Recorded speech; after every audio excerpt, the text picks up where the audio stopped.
La pub, c'est tout de suite sur Guérit TV Monde. Marque d'articles d'habillement confectionnés sur place avec du lin, du batik et de l'indigo, du pain tissé. Son nom, Asiki. Asiki pour vous vêtir aux couleurs de chez nous. Asiki, c'est des vêtements et accessoires de mode pour hommes et femmes.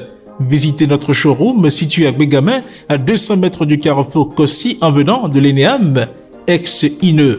Contact plus 229 91 24 26 26 plus 229 95 94 22 51. Asiki, révélateur d'identité.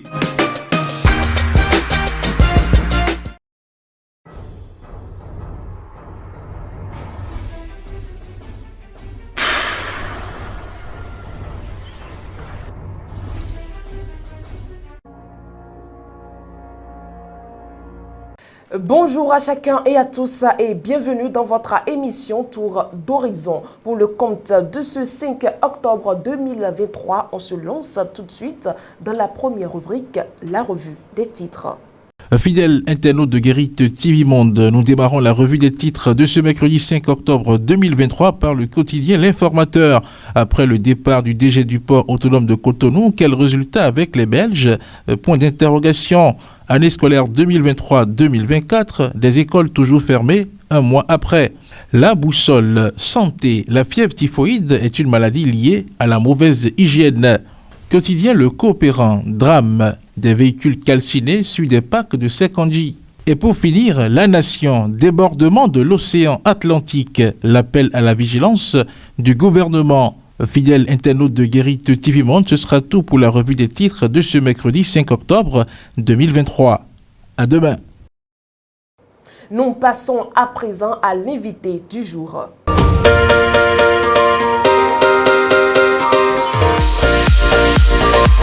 Les parents ont tendance à sortir les enfants et ils n'ont que l'espace de buvette ou de bar pour permettre aux enfants de se défouler. Où les parents consomment de la bière, de l'alcool, et les enfants ont tendance à goûter ces boissons alcoolisées. Et à force de les goûter, les enfants prennent goût. Ils ne commencent pas à devenir dépendants de l'alcool. Et c'est dangereux pour les enfants, dans la mesure où l'alcool lève l'inhibition. Et l'alcool a tendance à agir sur le cerveau, à créer l'agitation, et a tendance aussi à créer une hypoglycémie, c'est-à-dire une baisse de sucre dans le sang. Le cerveau se nourrit de sucre et de l'oxygène.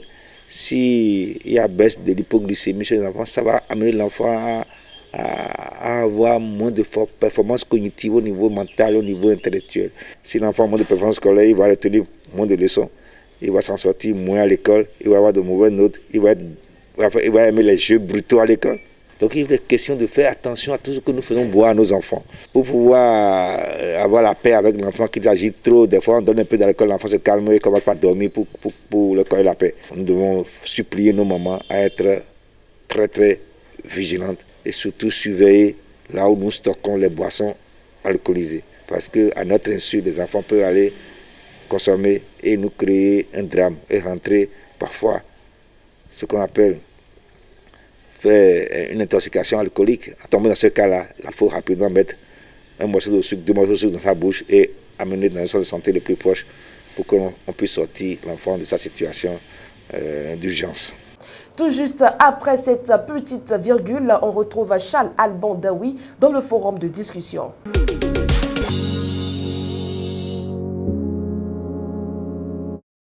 Comme je le disais tantôt, nous sommes à présent dans le forum de discussion du 5 octobre 2023 avec Charles Alban Daoui. Charles Alban Daoui, bonjour. Bonjour, Latifat Kaoui. Homosexualité dans le programme d'enseignement des SVT. Des intellectuels béninois se mangent le nez autour de la question. Absolument, et vous pouvez le constater. D'abord, tout est parti d'une dénonciation faite par un enseignant d'SVT qui a estimé que dans le programme des SVT, notamment au collège, dans un chapitre qui traite de l'éducation sexuelle à l'endroit des apprenants, il a été inséré la notion d'homosexualité. Et sa publication a fait le tour des réseaux sociaux et a suscité beaucoup de réactions. On s'attendait donc à ce que les autorités en charge de l'éducation, notamment de l'enseignement secondaire, réagissent par rapport à cette polémique-là. Et finalement, la réaction est venue par l'un des cadres du ministère qui, pour résumer sa réaction, c'est que oui, il n'en est rien du tout. C'est qu'on est en train de faire une amalgame autour de la question de l'homosexualité, que la notion a été évoquée dans le cours en question pour dire que oui, l'homosexualité est une pratique opposée à l'hétérosexualité qui constitue la pratique normale dans l'espèce humaine qui permet donc sa reproduction. Et cette réaction a été encore suivie d'une réaction de celui qui a fait le post. Donc bref, je dis que les intellectuels béninois se mangent le nez autour de la question parce que quand j'analyse toutes les réactions qui sont publiées là, je ne vois aucune de ces réactions poser véritablement la problématique de l'homosexualité dans notre société. Et je pense qu'aujourd'hui, il faut oser parler publiquement de la chose, puisque l'homosexualité, c'est déjà une réalité au Bénin. Des homosexuels, il y en a, oui, au Bénin. Nous ne sommes pas là pour les discriminer, mais il faut, comment dirais-je, noter que l'homosexualité reste et va demeurer une pratique contre nature. Que deux personnes du même sexe se mettent ensemble à des fins sexuelles, vous comprenez que c'est une pratique contre nature, on ne saurait promouvoir cela.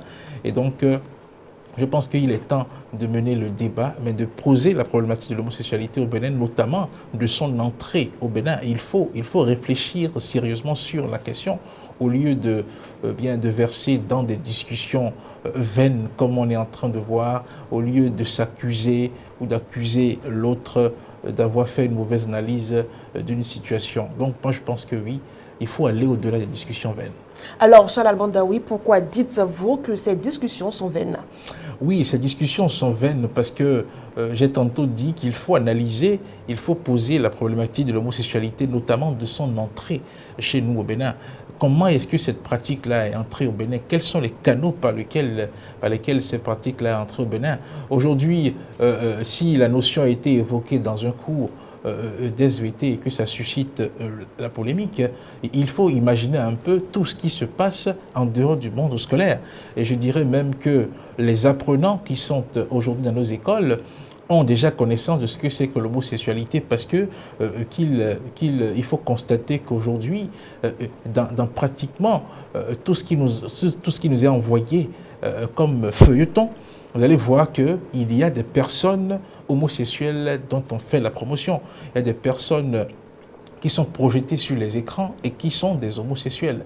Et donc, c'est des images que les enfants enregistrent. C'est des choses que les enfants, comment dirais-je, connaissent déjà. Et donc, voilà des canaux par lesquels le phénomène est entré. L'un des canaux, je vais dire, parce qu'il y en a d'autres. Donc, aujourd'hui, il n'y a aucun filtre qui soit posé, notamment dans les médias par exemple, pour éviter que les enfants suivent des feuilletons ou suivent des programmes télé dans lesquels on projette, on montre des personnes qui sont en train de pratiquer donc l'homosexualité. Et vous savez, dès lors que vous avez vu une chose, c'est que la possibilité que cette chose-là se réalise naît dans votre esprit. Donc les enfants, nos apprenants dont on parle et qu'on voudrait protéger à l'école, à travers cette dénonciation qui est faite d'une supposée introduction de l'homosexualité, il faut aller au-delà de cela et voir tous les autres canaux. Il y a Internet, il y a WhatsApp, il y a les smartphones aujourd'hui, les enfants ont des téléphones, ils accèdent à des choses qu'on n'arrive pas à contrôler, qu'on n'arrive pas à filtrer. Donc je pense que le problème, il est tout ailleurs, il faut réfléchir autrement, il faut poser la problématique de l'homosexualité, il faut réfléchir sur comment est-ce qu'il faut combattre le mal sans forcément verser dans la discrimination envers ces personnes. Donc voilà un peu ce qu'il faut dire. Donc au-delà du débat qui est mené entre intellectuels dans le monde scolaire, il faut revenir dans la société. L'homosexualité est déjà une pratique présente dans la société béninoise. Il faut réfléchir à comment est-ce qu'il faut restreindre la chose, il ne faut pas la laisser, prendre de l'ampleur pour qu'on vive des situations vécues sous d'autres cieux, notamment dans les pays européens ou dans les pays dits développés. Parce que oui, la position et ma position, moi, par rapport à l'homosexualité, c'est que c'est une pratique contre nature et il n'est pas correct que l'on puisse promouvoir ce genre de choses. Merci à vous, Charles Bandavi. C'est moi qui vous remercie. Mesdames et messieurs, c'est la fin du forum de discussion de ce jour. Sans transition, suivons les informations sportives. Le samedi 30 septembre 2023, l'équipe de la communauté nigériane s'est imposée en tant que championne du mondial des communautés lors de sa 3e édition. Cette compétition s'est tenue au stade Omnisport de Goro à Abomey, au cœur du Bénin. L'équipe nigériane a brillamment remporté le match final en battant son homologue gabonaise sur un score de 3-0. Avant la grande finale, l'équipe du Bénin a impressionné en remportant un match de classement contre le Congo-Brazzaville sur un score éclatant de 7-1. Habib Zimé, qui a marqué 6 buts lors de ce match, a été un acteur clé de la victoire béninoise. Grâce à ses performances exceptionnelles, il a terminé meilleur buteur du tournoi avec 10 buts, devenant ainsi l'historique meilleur buteur du mondial des communautés avec un total de 16 réalisations. La finale restera gravée dans les mémoires des supporters avec l'équipe nigériane produisant un jeu de haut niveau. Les buts ont été inscrits par Ismaël à la 8e minute, puis Daniel, 29e minute, et Ike à la 85e minute, selon la victoire du Nigeria.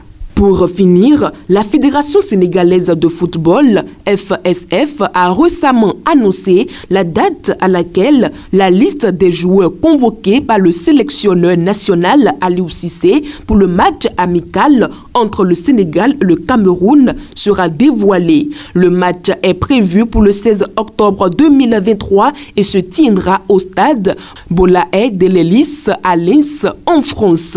La liste des joueurs convoqués sera officiellement publiée le vendredi 6 octobre prochain à 10h. Ce match amical entre le Sénégal et le Cameroun sera un moment clé pour les deux équipes nationales, offrant l'occasion de préparer et de tester leur effectif en vue de futurs engagements internationaux. Les supporters attendent avec impatience de découvrir quels joueurs feront partie de l'équipe sénégalaise pour cette rencontre. Mesdames et messieurs, arrêtez d'envier les personnes qui ont vendu leur dignité pour avoir une vie d'apparence. Merci de nous avoir suivis. On se donne rendez-vous demain pour un autre numéro de votre émission Tour d'Horizon. Au revoir.